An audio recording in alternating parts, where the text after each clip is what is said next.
Hey everyone, it's me, Arthur Kade, and I'm sitting next to a gal who could kick my butt because if you see her in Syfy's great new show, Hunters, she's terrific. Make sure to check it out. Britne Oldford is awesome.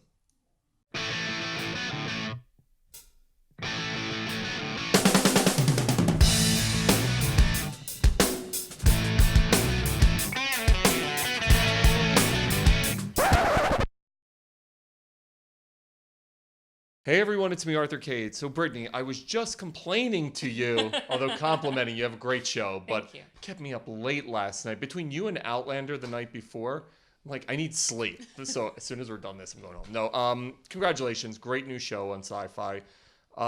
Your character, badass. I mean, she is no joke. Talk to me about the show and this really interesting character. You have no idea what's going on with her. Yeah, definitely. I mean, I play Allison Regan, and she is one of the key members at this place called the ETU, which is stumbled upon by the lead, Finn Carroll. And so this character is trying to find his wife. He finds us, an underground task force for the government, and we're hunting down aliens. And my character is one of those aliens. And so it's off the bat very complicated. And yeah, I mean, the show is really, it's an allegory for what's going on right now in the world. It's accessible in that sense because it is under the umbrella of science fiction, which I think definitely lends itself to be able to talk about a lot of issues that we have to tackle on a day-to-day basis. You know, the unknown and fear, really. And I love the surveillance part of it. That is so cool. There's a movie out right now called Eye in the Sky with Helen Mirren and Aaron Paul, where you get to see all these little gadgets of surveillance. Then I'm watching your show and I'm like, they know everything. Oh, yeah.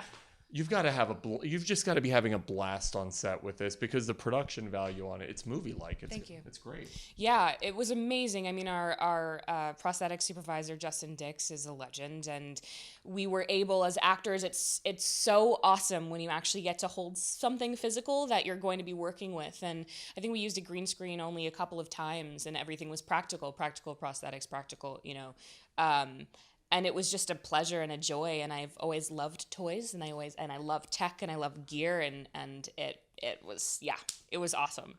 This is a huge transition from you. Obviously, the ABC Family thing before it, and now you're moving up to Syfy. What's that transition been like for you, moving from essentially family-friendly content to, CIA agents that are animals? Definitely. Well, I started out on Skins, and that was very controversial at the time, U.S. Skins for MTV, and it's been really... I forgot about that, and then I did the second season of American Horror Story, and so I've been really fortunate to be in this genre, in the supernatural genre, for a while now, with The Flash as well, and it's kind of been seamless, and also just a pleasure to be able to go from doing something like Ravenswood for now called Freeform, ABC Family. And that was amazing because it really touched upon the supernatural, and then going to doing superheroes and supervillains, and now doing aliens I couldn't ask for more, really. Was this something growing up where you like, I love sci-fi, this is where I'd love to see my career go, kind of a Sigourney Weaver type path?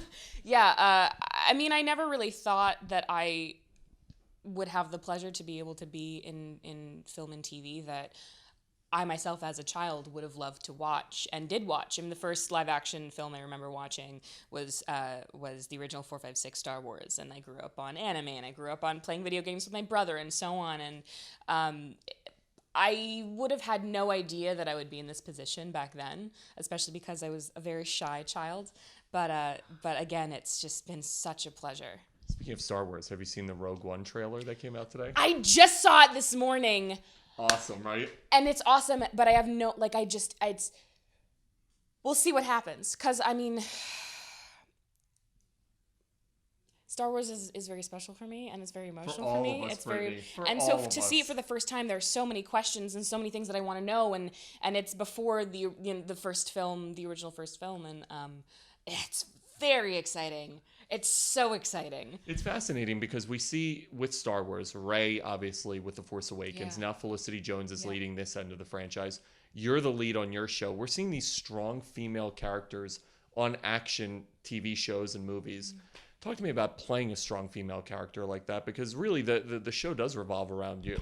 Thank you. I think it's a really awesome time for women in the industry, and especially now that what was deemed as weird or nerdy or uncool back in the day is now so accessible. You know, you have comic book film franchises, you have it on TV as well, and you know, people every day I see walking down the street wearing Flash T-shirts or what have you, and for a female, and for me, it was just a part of my life growing up. You know, that's being in this world and loving it, and it's amazing to be able to continuously play strong females. I think I've been very fortunate in my career, the 5 years I've been doing this, to play a lot of strong women.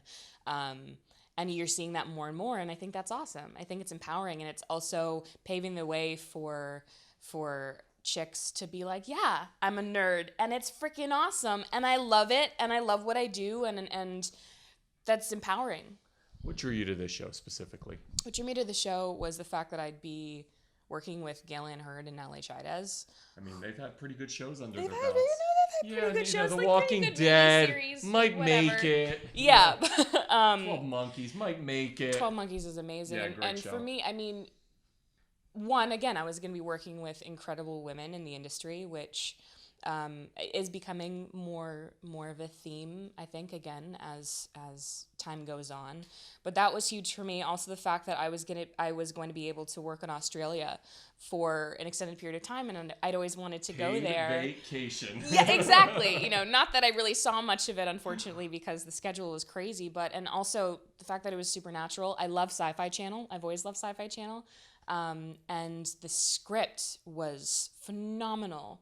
Absolutely phenomenal. So how could I not want to go out for it? You also have a movie at Tribeca coming up as Yes, well. I do. How exciting is that? Talk to me about the movie. Yeah, it's really exciting. It's called AWOL, and it's a film following Lola Kirk's character, and she's a heck of an actress. By the way, she's amazing. She's a heck of an actress. Yeah. And she's such a lovely, cool person. And I play a character that she sort of comes across along her journey, and may or may not shake things up just a little bit. But do you enjoy movies or TV more? Because obviously with TV, there's the arc of the character, and you can really build it out. Yeah. With a movie, especially indies, you're 18 days in and out, whatever it is. Yeah. What's more enjoyable for you as an actress?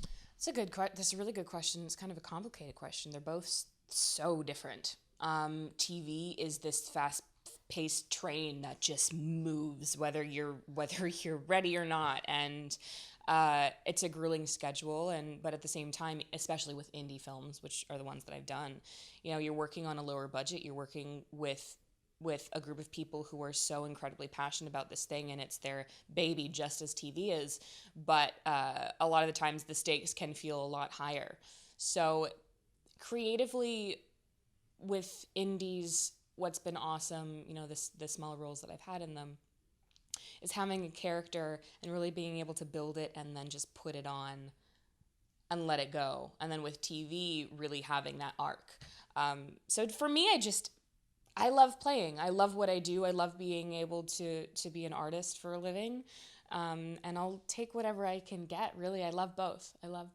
Hunters is everywhere in New York, by the way. Is it blowing your mind? I took the train and I live in Williamsburg. I think I saw 18 different Hunters ads on buses, in the subway. Is it blowing your mind? Syfy seems to really love the show and be behind it. Yeah. I mean, I remember when The Expanse was just about to come out, and the same thing. It was everywhere, and it's kind of crazy. It's been a while since I've been a lead on a show, so I kind of had to take a second look, and I was like, oh, wait, Hunters. That's mine. I'm going to do that. And it's really cool. I've taken pictures of all of the buses, and it's really awesome to be able to share that with my family as well, because they're all back in Canada, and so sending them pictures of that. And it's awesome, and I love being on a channel that really is passionate about the material.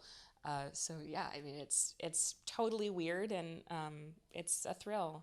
What's the training like for this show? Because you guys, it seems so real. Yeah. From you to the rest of the cast. I mean, even the way you're carrying the guns, it seems like there's a tremendous amount of training that was involved. Yeah, we definitely had weapons training, which was awesome. All of us together, me and the guys, and we separately worked with stunt coordinators on certain things, and I did a lot of boxing and kickboxing, which was awesome, and Brazilian jiu-jitsu, which I love, which is good to know. I can write that on my resume. And yeah, I mean, it was definitely intense. I mean, I got to Australia a week before we started shooting. So I just dove straight in and tried my best to gain like a little bit of muscle mass beforehand, because I'm usually a slender gal. But for me, I mean, the physical aspect of the show and of the character and being a hunter is something that really drew me to the project as well, because I have a physical theater background and a dance background. And to be able to really put your body into a character is amazing, and something that I missed very much. I can't wait to see the rest of the show. This is one of those where I wish they would have sent me literally the first 10 episodes. And this is what happens with me. I'll binge watch through the night and they'll scream at me when I come in and be like, oh, you look so tired. And it was like 1 a.m. I'm like, I could keep going with this, and I'm stuck on it. So congratulations. I'm really hoping this is a huge hit for you guys. So congrats, and you're terrific in it.